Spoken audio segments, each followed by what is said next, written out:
안녕하세요.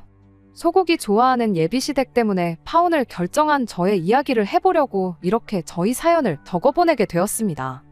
예비시댁의 파혼을 통보하기 한 달 전에도 충분히 파혼 이야기를 꺼낼 일이 있었는데 무슨 좋은 꼴을 보겠다고 제 인생의 소중한 한 달을 그렇게 낭비했나 싶은 생각뿐이에요.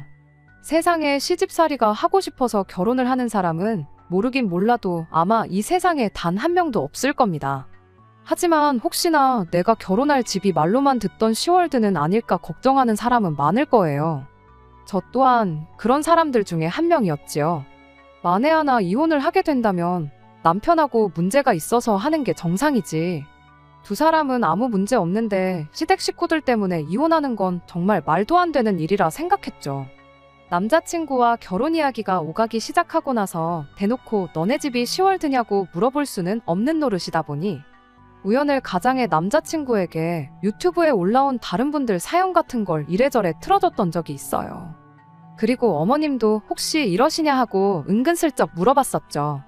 늘 돌아온 대답은 우리 엄마는 절대 저러실 분이 아니라는 대답이었습니다.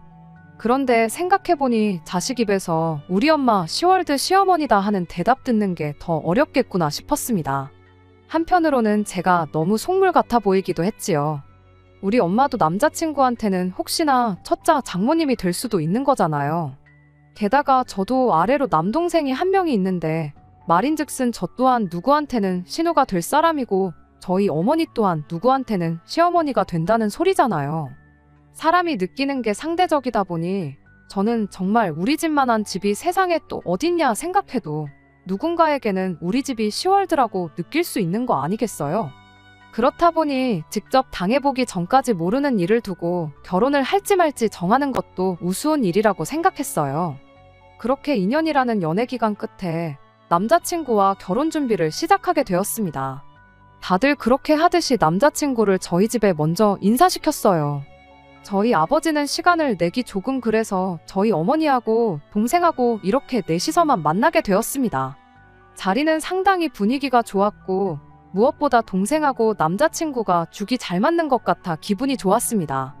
자리 끝나고 나서는 동생하고 남자친구가 의기투합해서 둘이 따로 자리를 만들어 시간을 보냈습니다. 그때 같이 PC방 가서 게임도 하고 당구장 가서 당구도 한 게임 치고 마무리로 술 한잔 하고 그랬나 봐요. 술 먹으면서 나름 진지한 이야기도 나눴나 본데 무슨 이야기 나눴는지는 모르겠지만 무엇보다 동생이 참 남자친구를 마음에 들어 했어요. 벌써부터 매형매형 거리면서 전날 있었던 일을 이야기해주는데 그런 부분도 참 마음에 들었습니다. 내 가족하고 시작부터 이렇게 잘 지내는데 그걸 싫어할 사람이 어디 있겠어요. 그리고 그런 모습에 저희 부모님도 남자친구에게 좋은 인상을 갖게 되었어요.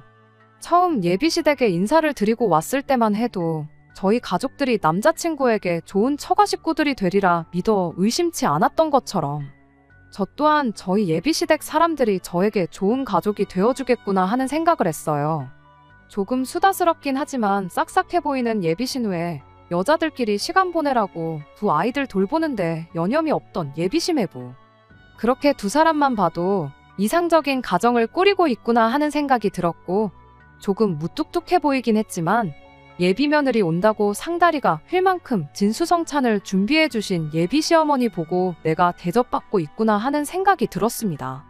우려했던 시월드 같은 모습은 하나도 찾아볼 수 없었고 정말 좋은 사람들과 가족을 이루게 되겠구나 생각했어요. 왜 겪어보지도 않고 시월드 시댁을 만나게 될까 두려워만 했나 그런 반성까지 하게 될 만큼 그날 분위기가 참 좋았습니다. 그리고 그날 이후로 남자친구와의 결혼 준비도 속도가 붙기 시작했지요. 그렇게 예비시댁에 처음 인사를 드리고 온 지 며칠 지나지 않아서 양가 상견례를 진행하게 되었습니다. 상견례 장소는 예비시어머니의 주도로 정해지게 되었는데 정해놓았다는 장소를 듣고 나서 그때 엥? 이건 뭐지? 하는 생각이 들었었어요. 가게 이름이 누가 봐도 동네마다 한두 개는 있을 법한 고깃집 이름이었거든요. 상견례를 꼭 고깃집에서 하면 안 된다는 법이 있는 건 아니었지만 그래도 양가 어른들이 처음 인사를 나누는 자리이니만큼 어느 정도 격식이 있는 자리에서 하는 게 맞는 거 아닌가 싶었거든요. 그런데 대놓고 가게 이름에 정육식당이라는 단어가 붙어 있으니 이건 좀 아니지 않나 싶었죠. 아니나 다를까 남자친구가 설명해주기를 가족들이 자주 가는 단골집인데 자주 가는 곳이니만큼 양도 엄청 많이 주고 정육식당이라 고기도 싱싱하고 좋다고 그렇게 설명을 해주더라고요. 그러면서 덧붙이기를 원래 우리 가족들이 소고기를 제일 좋아한다고 외식을 하러 나가면 거의 10번 중 9번은 고기를 구워 먹으러 갈 만큼 좋아한다고 설명을 하는 겁니다. 한정식이니 코스 요리니 그런 것도 좋지만 이왕 먹는 거 좋아하고 맛있는 거 먹으면서 이야기 나누는 것도 나쁘지 않지 않냐면서요. 남자친구의 대답이 충분한 설명이 되기는 했지만 그게 남자친구 집이 소고기를 좋아한다는 설명뿐이지 여전히 제 생각에는 그래도 상견례인데 조금 분위기 있는 곳으로 가고 싶은 욕심이 있었습니다. 인터넷에 검색을 해보니 의외로 생각보다 고깃집에서 상견례를 하는 집이 있더라고요. 대신 제 생각처럼 동네마다 있는 그런 일반 정육식당 말고 가격도 조금 비싸고 분위기도 좋은 그런 곳이었습니다. 예비 시어머니가 장소를 섭외하기는 했지만 그래도 앞만 생각해봐도 정육식당에서 상견례를 하는 건 아닌 것 같아 남자친구에게 양해를 구하고 제가 인터넷에서 찾은 상견례 같은 거 자주 한다는 고급 화로구이 집으로 장소를 변경하기로 했습니다. 자리도 룸이 따로 있었다 보니 이야기 나누기도 훨씬 좋겠다 싶었거든요. 가격도 비싸고 예비시 부모님이 자주 간다는 거기에 비교해서 양도 얼마나 더 줄지는 모르겠지만 비용이야 뭐 남자친구와 제가 나눠서 내면 되는 부분이었으니 문제될 건 없었어요. 고기도 최고급 한우의 부위도 선별해서 준다는데 모르긴 몰라도 예비 시어머니가 절대 싫어하지는 않을 거라는 확신이 있었습니다. 이왕 가는 거 장소를 바꾸면 어떻겠냐는 제 제안에 남자친구도 흔쾌히 그렇게 하겠다고 했고요. 그렇게 며칠 지나지 않아서 상견례 당일이 되었습니다. 제가 맘대로 장소를 바꿔서 혹시나 예비 시어머니가 싫어하면 어쩌나 싶었는데 이런 데는 또 처음 와본다며 엄청 좋아하시더라고요. 며느리 덕에 이런 데서 좋은 고기도 다 먹어본다며 기분이 좋아 보이시길래 마음이 놓였습니다. 자리에 앉자마자 난데없이 예비 시어머니가 당신들이 얼마나 고기를 좋아하는지에 대한 이야기를 꺼내왔습니다. 평생 고기랑 밥 둘 중에 한 가지 음식만 먹을 수 있다면 당신들은 고민도 하지 않고 고기를 선택할 만큼 소고기를 좋아한다고요. 한번 외식 나갈 때마다 20-30만 원은 우습게 쓰고 온다고 그래서 그만큼 외식을 자주 못한다고 그런 이야기를 하셨는데 그때까지는 아마 상견례 장소로 굳이 고깃집을 선택한 이유에 대해 저희 부모님을 이해시키고자 그런 이야기를 꺼낸 거라고 생각했어요. 제가 처음 예비시댁에 인사드리러 갔을 때 빈손으로 가긴 뭐해서 과일 바구니를 사가지고 갔었는데 그때 이야기도 꺼내더군요. 굳이 앞으로 우리 집에 뭐를 사가지고 올 거면 다른 거 다 필요 없다고 마트 가면 고기도 선물용으로 포장돼서 나오는 거 있지 않냐고 앞으로는 그런 거 사오면 된다고 콕 집어서 이야기를 하시더군요. 안 해도 되는 쓸데없는 소리를 꺼내시는 게 처음 인사드리러 갔을 때랑은 사뭇 다른 느낌에 조금 당황을 했지만 자리에 모두 앉고 나서 부모님들끼리 사소한 이야기들 나누기 시작하니 그때는 또 별다른 조짐은 보이지는 않았습니다. 잠깐 간단한 이야기를 나누다가 본격적인 이야기는 식사하면서 하자고 직원분을 불러 고기를 주문했어요. 얼마 지나지 않아 직원분이 카트 한가득 테이블 세팅을 가지고 오셨죠.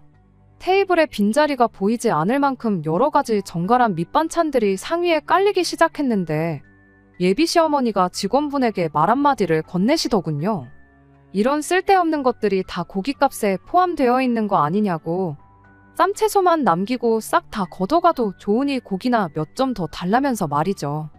남자친구가 멋쩍었는지 오늘 날이 날이니만큼 비용은 걱정 마시고 드시고 싶은 만큼 드시라 한마디 해주면서 상황을 정리하긴 했는데 그날 예비 시어머니의 기행동은 그게 끝이 아니었습니다. 밑반찬이 깔리고 얼마 지나지 않아서 숯불이 들어왔어요. 고기가 나온 것도 아닌데 예비 시어머니가 집게를 들고는 손잡이가 제 쪽을 향하게 해서 놓더군요. 이어서 고기가 들어왔는데 직원분한테 고기는 저쪽으로 놔주세요 하고는 제가 앉아있는 자리를 가리키셨습니다.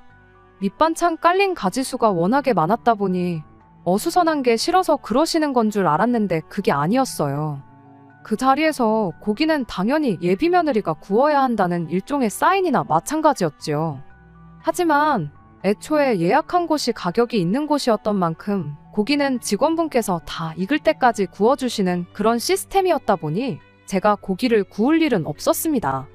직원분이 고기는 이쪽에 두고 자기가 구워드릴 거라 그렇게 설명하니 예비 시어머니가 그러냐고 멋쩍게 대답하고 마르셨어요. 그리고 애석하게도 저는 그날 예비 시어머니의 그런 행동들에 대해 전혀 눈치를 못 채고 있는 상황이었습니다. 다른 건 몰라도 고기를 좋아한다는 말은 진짜구나 싶었어요. 불판에서 고기가 익기가 무섭게 엄청난 속도로 고기를 드시기 시작했거든요. 직원분이 아직 안 익었다는데도 예비 시부모님은 우리들이 고기를 먹으러 다닌 지가 몇십 년 세월인데 그런 걸 모르겠냐며 덜 익었다는 직원분 말도 무시하고 말 그대로 흡입을 한다는 말이 어울릴 만큼 먹어대기 시작했어요. 식사 중반쯤부터 본격적인 이야기를 나누게 되었어요. 이미 남자친구와는 반반 결혼을 하는 쪽으로 이야기를 해놓은 상황이었다 보니 따로 심각한 이야기는 나눌 게 없었고, 제가 보기에는 상견례 분위기도 서로가 양가에 인사를 드리러 왔을 때처럼 분위기가 좋았구나 생각했어요. 그렇게 상견례 자리가 끝났는데 예비 시어머니가 한마디 툭 던지더군요.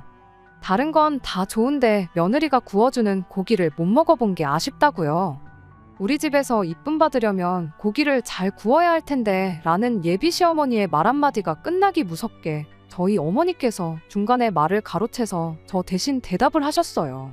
집에 하나밖에 없는 딸이라 공주님처럼 키워서 고기 같은 거 잘 못 굽는다고요. 혼자서 라면도 겨우 끓여 먹는다고. 아마 우리 딸한테 고기를 굽게 시켰으면 고기가 아니라 숯덩이를 드셨을 거라고 그런 식으로 대답하셨습니다. 그때까지도 저는 별 생각이 없었다 보니 엄마가 왜 저런 대답을 하는가 싶은 생각뿐이었어요. 고기를 잘 굽는지는 모르겠지만 그래도 저 나름 자취생활 몇 년 하면서 음식하는 것만큼은 자신 있었거든요. 남들 간단하게 배달음식이나 편의점 도시락 같은 걸로 식사할 때 저는 영양균형 같은 거 생각해서 직접 장도 보고 음식하는 것도 나름 취미를 붙여서 잘하고 있는데 왜 굳이 저런 소리를 하시나 싶었죠. 오히려 손재주 없다는 저희 어머니 말에 예비시댁 쪽에서 저를 이상하게 보면 어떡하나 그런 걱정이었습니다. 집에 돌아와서 어머니한테 왜 그런 쓸데없는 소리를 했냐고 따지니 쓸데없긴 뭐가 쓸데없는 소리냐며 나중 가서 당신한테 고마워하지나 말라고 그렇게 한마디 하고 마시더라고요. 그리고 조금 촉이 이상하시다며 예비사돈분들이 어떤 사람들인지 갈피가 안 잡히니 저한테 조심하라는 식으로 조언 한마디 해주셨어요. 지금 와서 생각해보면 제가 너무 눈치가 없었고 어른들 말이 틀린 게 없다는 말이 무슨 말인지 딱 알 수 있는 부분이었네요. 아무튼 그렇게 상견례도 마치게 되었으니 남자친구와 그 전보다 훨씬 더 본격적인 결혼 준비를 시작하게 되었습니다. 웨딩 사진도 찍고 스드메도 알아보고 청첩장 디자인을 고르는데 이제 진짜 결혼을 하는구나 싶었죠. 그렇게 결혼 준비하면서 예비신우의 생일을 맞아 예비시댁 식구들을 또 한 번 만나게 되는 자리가 있었습니다. 장소는 말할 것도 없이 처음 예비시어머니가 상견례 장소로 점 찍어뒀던 예비시댁 근처에 있는 정육식당이었어요. 정말 외식은 무조건 소고기만 한다는 그 말이 사실이구나. 집안 식구 누구라고 할 것 없이 소고기라면 환장을 하는구나, 그런 생각이었습니다. 가게 안에 들어가니 다른 것보다 정말 상견례 장소를 바꾸길 잘했다는 생각밖에 들지 않을 만큼 손님들이 북적댔습니다. 불경기라는데 그래도 먹을 사람들은 먹으러 다니는구나 싶었고 동네에서 제일 가는 맛집이라는 말도 무슨 말인지 알겠다 싶었어요. 예비신혼에 아이들이 둘이나 있었다 보니 8명 자리를 안내받았습니다. 당연히 아이들 옆자리로 예비신우와 예비시매부가 앉을 것이라 생각했고 저는 남자친구 옆자리에 앉으려고 자리에 서서 남은 사람들 앉기를 기다리고 있었어요. 제 생각대로 아이들이 가장 안쪽 자리에 하나씩 자리를 차지했고 이어서 예비시매부가 자리에 앉고 예비신우가 그 맞은편 자리로 따라 앉으려고 하는데 예비시어머니가 난데없이 저보고 먼저 들어가 앉으라며 제 등을 떠미는 겁니다. 그때까지만 해도 저는 생일 주인공인 예비신우가 가운데 자리에 앉을 수 있게 배려해주는 거라 생각했고 아무 생각 없이 자리에 가서 앉았는데 이어서 예비시어머니가 제 옆자리로 앉는 게 아니겠어요? 그렇게 자리에 앉고 나니 예비시매부를 마주보고 있고 남자친구하고는 대각선 방향으로 끝에서 끝에 앉은 꼴이 되어버렸어요. 이게 무슨 상황인가 싶었고 심지어 예비 신우도 왜 자리를 그렇게 앉았냐고 한마디 하더라고요. 그런데 예비 시어머니가 이렇게 대답을 하는 겁니다. 상견례 할 때 들었는데 얘가 고기를 구울 줄 모른다고. 우리 집 사람이면 다른 건 몰라도 고기 하나 구울 줄은 알아야지 않겠냐며. 마침 고깃집에 왔으니 고기 굽는 법 좀 가르쳐줘야겠다는 말도 안 되는 소리를 하는 거예요. 예비 신우가 그 말 듣고는 뭘 고기 굽는 걸 가르쳐주기까지 하냐며 그냥 적당히 빨간 거 없어지면 먹으면 되는 거라고 한마디 하고는 저랑 자리를 바꿔주겠다고 했어요. 그랬더니 예비 시어머니가 그럼 고기 굽는 건 됐다고 대신 자리 바꾸지 말고 애들이나 좀 챙겨주라고 한마디 툭 던지시더군요. 지난번에 왔을 때 불판 갈다가 애한테 기름이 튈 뻔해서 큰일 날 뻔한 적 있지 않았냐고요. 그때 보니까 우리 며느리는 고기도 그렇게 많이 안 먹더라며 우리 딸 생일이니만큼 오늘은 애들 신경 조금만 덜 쓰고 고기 많이 먹으면 좋겠다고 그렇게 한마디를 하는 겁니다.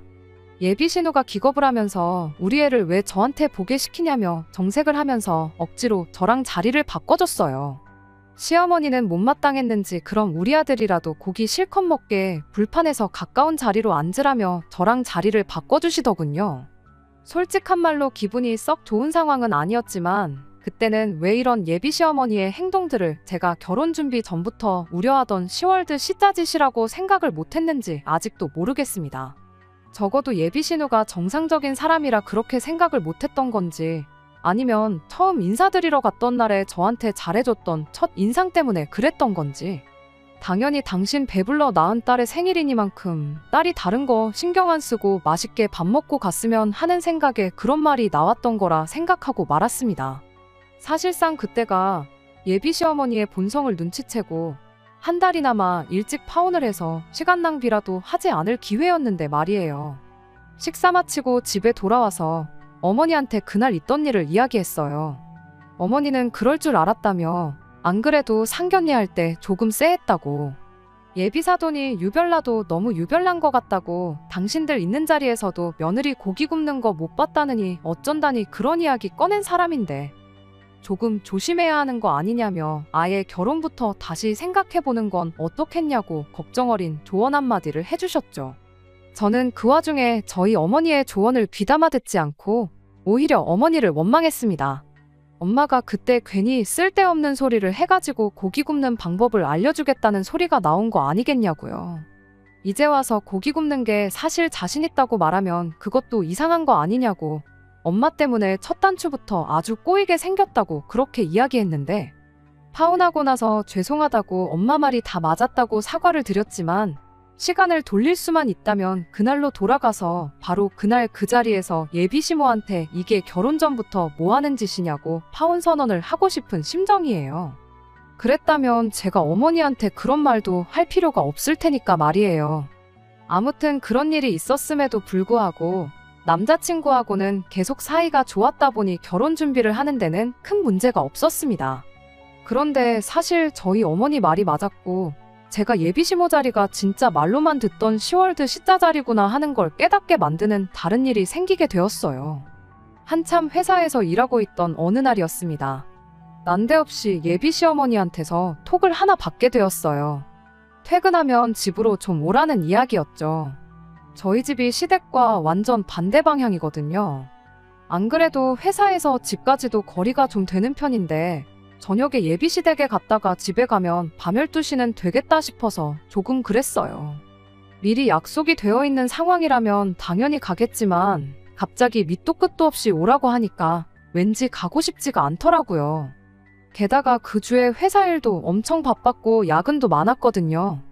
게다가 그날이 금요일이었다 보니 피로가 거의 최대치에 달한 시점이었어요. 다른 거 생각할 거 없이 집에 최대한 일찍 들어가서 편히 쉬고 싶은 생각밖에 없었습니다. 그래도 톡으로 못 간다고 대답하는 건 조금 아닌 것 같아서 예비 시어머니한테 전화를 드렸어요. 당장 못 간다고 말하기는 그래서 무슨 일이냐고 먼저 물어봤지요. 예비 시어머니는 친척집에서 한우 소고기를 엄청 좋은 걸 보내줬다며 아들, 그러니까 남자친구도 퇴근하면 집으로 오라고 불렀으니 저도 딴 데 가지 말고 와서 좋은 고기를 먹고 가라는 소리였습니다. 마침 그날이 금요일이었다 보니 좋게 차라리 다음 날이 토요일이니 토요일 점심때쯤 해서 남자친구랑 같이 가면 어떻겠냐고 물어봤지요. 제 체력도 체력이지만 그때가 또 저 말고도 남자친구 또한 일이 바빠서 한참 야근을 하던 시기였다 보니 충분히 예비 시어머니가 이해를 해줄 거라 생각했어요. 그런데 예비 시어머니가 이런 고기는 최대한 신선할 때 먹어야지 이득이라며 다른 날은 볼 것도 없고 무조건 그날 퇴근하고 오라고 아주 난리도 아니었어요. 결국 퇴근길에 예비 시댁에 가는 쪽으로 이야기가 되었습니다. 그래도 예비 며느리라고 좋은 고기 들어왔는데 자기들끼리만 먹는 게 아니라 저도 먹으라고 불러주고 챙겨주는 게 감사할 따름이었습니다. 예비시댁 근처에서 남자친구를 만나서 같이 갈 생각이었는데 근처에 거의 다 와서 남자친구한테 전화가 왔어요. 남자친구 회사가 예비시댁에서 차로 10분 거리밖에 안 되었다 보니 먼저 도착해서 저한테 어디쯤이냐고 묻는 전화인 줄 알았는데 남자친구가 아직 퇴근을 못했다고 일단 저라도 먼저 집에 들어가 있으라는 소리를 하더라고요. 아무리 그래도 혼자서 가 있기는 조금 불편할 것 같다고 밖에서 기다리겠다고 했는데 남자친구가 날 추운데 밖에서 기다릴 게 뭐 있냐고 아무리 늦어도 30분 정도 차이일 거니 그냥 먼저 들어가 있으라는 겁니다. 근처 카페에라도 가 있겠다고 했더니 어머니한테 벌써 너만 먼저 보낸다고 연락을 해놓은 상태라길래 결국 하는 수 없이 저 혼자 예비시댁에 가게 되었어요. 어차피 혼자서 먼저 먹을 생각도 없었으니 남자친구가 올 때까지 기다리기로 했죠. 그렇게 예비 시어머니와 단둘이 어색한 시간을 보내고 있던 와중에 남자친구가 회사 일이 끝날 기미가 안 보인다며 아무래도 자기는 오늘 못 갈 것 같다는 연락을 받았습니다. 그냥 둘이서 먹으라고 무책임하게 한마디 하고 전화를 끊었어요. 이럴 거면 그냥 고집을 부려서라도 내일 점심에 온다고 할 걸 그랬나 싶었죠. 굳이 예비 시어머니와 단둘이 저녁 식사를 하고 싶은 생각은 따로 없었다 보니 사실 안 먹고 가도 그만이었어요. 내일 다시 오면 어떻겠냐고 말하려던 찰나에 예비 시어머니가 금방 밥 차려줄 테니 밥 먹고 가라고 잠깐 TV라도 보면서 기다리라고 한마디 하시더군요. 결국 내일 다시 오겠다는 말도 꺼내지 못하고 꼼짝없이 식사를 하게 되었습니다.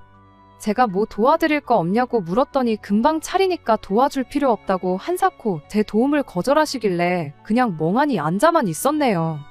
그런데 한 5분 정도 지났나 고기 굽는 소리는 나지도 않았는데 예비 시어머니가 와서 밥 먹으라고 한마디 하시더라고요. 고기를 워낙에 좋아하는 집이니 불판이라도 꺼내서 구우시려는 건가 싶었는데 식탁에 가보니 반찬통에 대충 담겨있는 김치에 컵라면 한 사발만 덩그러니 올라와 있었습니다.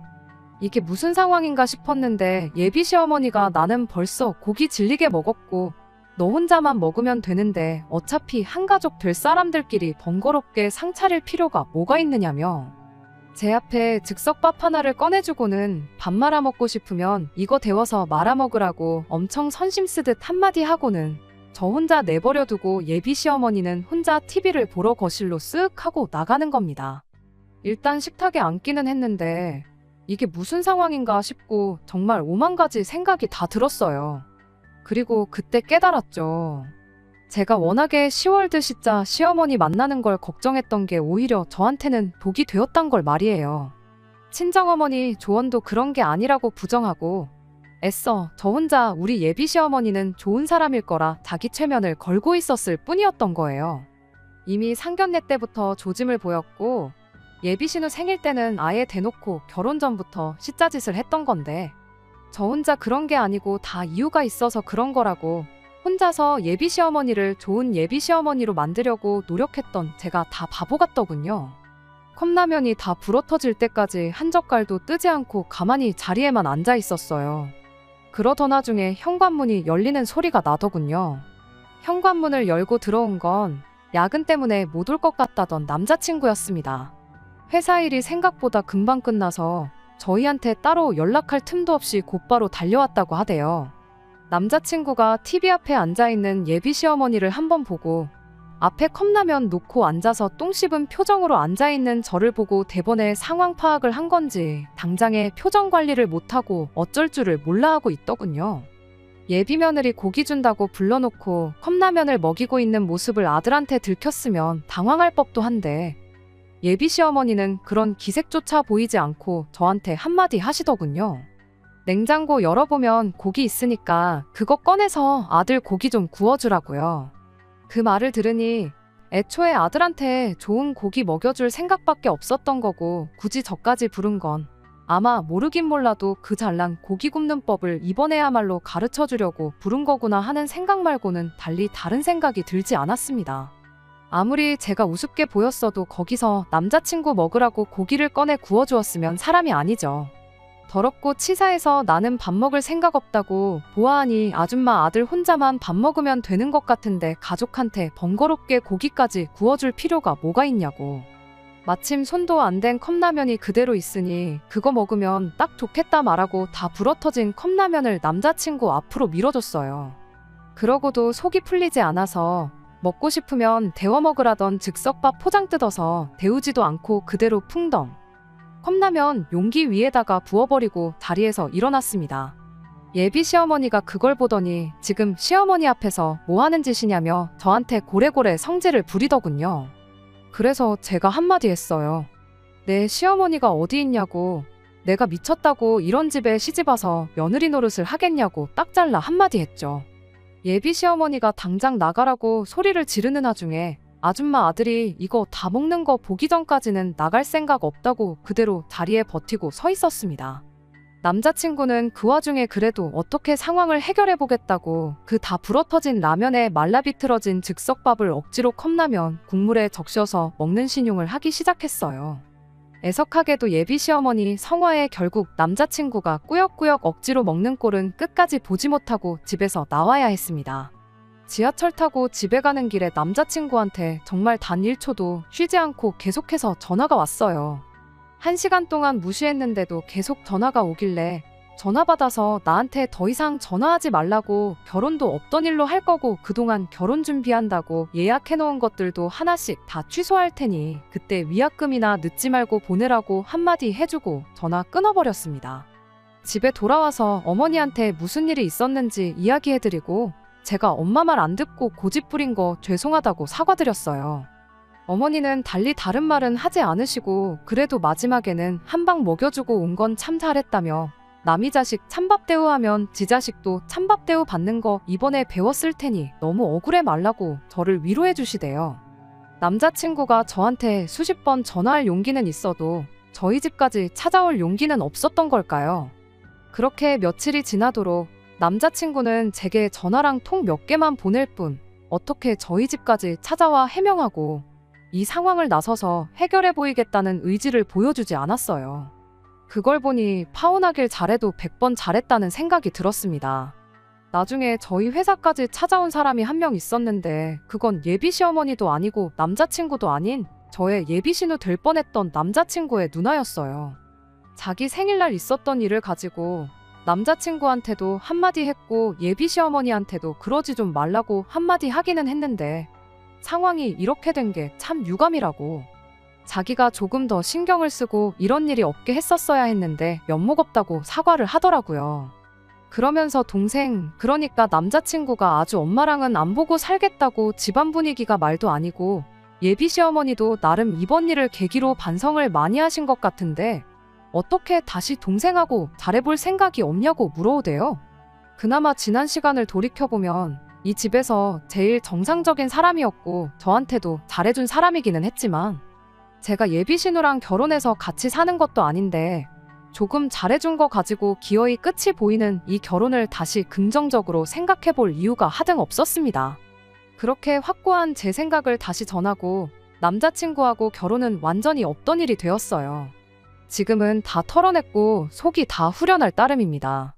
단지 아직도 후회가 되는 건 어머니 말 듣고 진작에 파혼했으면 이 더러운 꼴도 볼 필요 없었고 한 달이나마 시간 낭비할 일도 없었을 텐데 끝까지 고집 부려서 기어이 이 꼴을 봤다는 사실 뿐이에요.